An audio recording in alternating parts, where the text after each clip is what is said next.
Here's why Aegon too felt betrayed by Criston Cole's growing loyalty to Aemond. It was supposed to be unbreakable, the bond between a king and his sworn protector. But in the dark halls of the Red Keep, loyalty is never as simple as oaths and crowns. For Aegon II Targaryen, the man who wore the Iron Throne by fire and deception, betrayal didn't come from an enemy's sword. It came from someone he trusted completely, Sir Criston Cole, the Kingmaker himself. This is the story of how the once loyal Kingsguard who made Aegon king slowly drifted toward his brother, Aemond, and why that quiet shift in loyalty became one of the deepest betrayals Aegon II ever faced.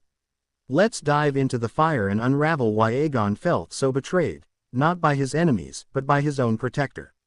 From the moment Aegon II Targaryen was crowned, his reign was born in blood and controversy. His father, King Viserys, had long named Rhaenyra as his heir. But the Hightowers, led by his mother, Queen Alicent, and her father Otto, refused to let a woman rule. They found their opportunity in Viserys's death. Before the body of the king was even cold, the Hightowers moved swiftly, scheming in secret to crown Aegon instead. And standing at the center of that conspiracy was Sir Criston Cole, the man history would forever call the Kingmaker. Criston was the hand of the king's sword and the queen's enforcer. He wasn't just loyal to Aegon, he made Aegon. It was Criston who found him, dragged him out of the whorehouses of King's Landing, and put the crown on his head. It was Criston who knelt first when Aegon hesitated, who said with conviction, "You will be king." For Aegon, who had spent his life feeling overlooked and unwanted, that act meant everything. Finally, someone believed in him. Someone saw him as more than a disappointment. But the tragedy of Aegon's story is that he mistook convenience for devotion. Criston Cole didn't choose Aegon out of love, he chose him out of principle. To Criston, Rhaenyra was a stain on his honor, a reminder of his humiliation. Their rumored affair had turned him bitter, vengeful, and obsessed with restoring order, his order, to the realm. Aegon's crowning wasn't just about legitimacy, it was about vengeance. Criston wanted to destroy Rhaenyra's line, and Aegon was the weapon he needed. At first, Aegon didn't care. He was king. He had everything he thought he wanted: power, women, wine, and the adoration of the court. Criston stood beside him like a shadow, guiding him, fighting for him, protecting him from the consequences of his own recklessness. But slowly, something changed.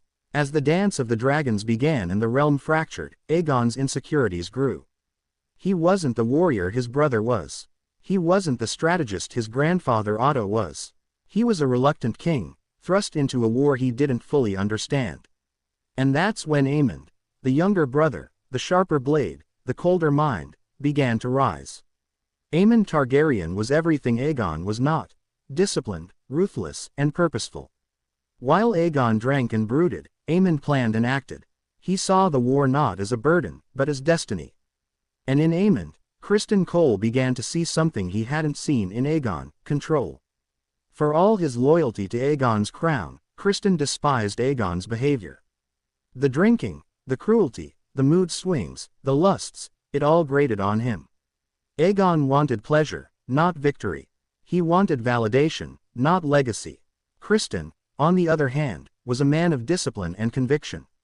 He needed to follow someone who embodied the ideals he served: honor, decisiveness, strength. And with every passing day, Aemond looked more like that leader. That's where the betrayal began, not in words, but in presence. When Aemond began leading campaigns in Aegon's name, Criston started following him more closely than his king. He rode beside Aemond into battle, strategized with him, and even began taking orders from him. For Aegon, this was humiliating. Imagine being a king, the ruler of the Seven Kingdoms, and realizing your own protector now marches to the beat of another man's command. That your Kingsguard, the man who raised your banner, now looks to your brother before he looks to you. That realization burned Aegon to his core. Because underneath all the arrogance and drunken laughter, Aegon was insecure. He had always lived in the shadow of others: Rhaenyra, his father, his mother, and now his own brother. And now, even the man he trusted most was slipping away. But Criston's loyalty to Aemond wasn't just personal, it was strategic. Criston saw in Aemond a future he could shape. Aemond was pragmatic, brutal, and unyielding, everything the Greens needed to win the war. Aegon, meanwhile, was unpredictable and emotional, often undermining his own council's plans.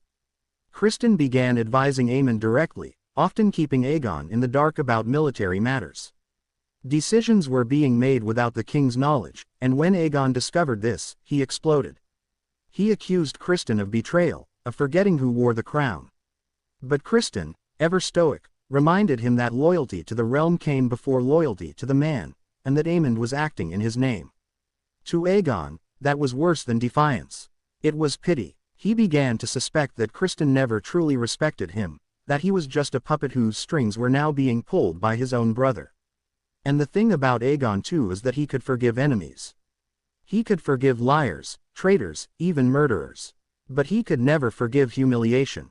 Every time Criston praised Aemond's victories, Aegon heard mockery. Every time Criston left to campaign with Aemond, Aegon saw abandonment. He started to see their bond as a threat, a conspiracy within his own house. And in a way, he wasn't wrong. Criston's loyalty was no longer to the king, but to the cause. He began to believe that the war would only be won through Aemond's leadership, not Aegon's. And when the two brothers started clashing over control, Criston's silence said it all. He didn't defend the king. He didn't stop Aemond from overstepping. He just watched. For Aegon, that was the final straw. Let's step back for a moment and think about Aegon's perspective.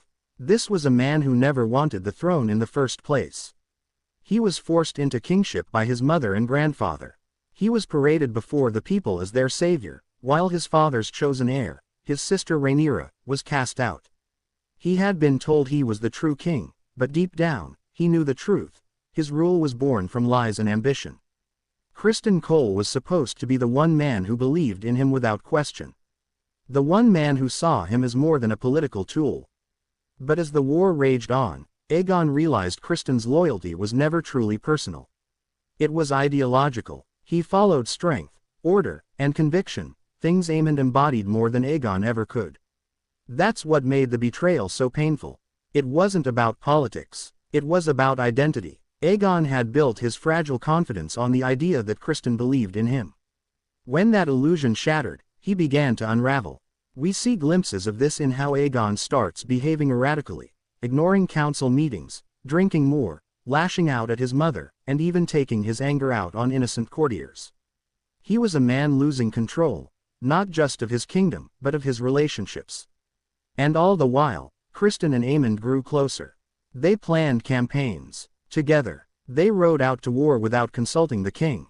They became a united front, a soldier and a prince who no longer needed the crown to justify their power. In their eyes, Aegon was the figurehead, the puppet, the symbol of legitimacy. But the real work, the real leadership, was happening elsewhere. To Aegon, this was nothing short of betrayal. It's easy to forget that, for all his flaws, Aegon did crave respect. He wanted to be feared, yes, but more than that, he wanted to be seen. He wanted to prove that he could rule without his mother's whispers, without Otto's manipulation, without Criston's control. But every time he tried to assert himself, Criston's quiet deference to Aemond made him feel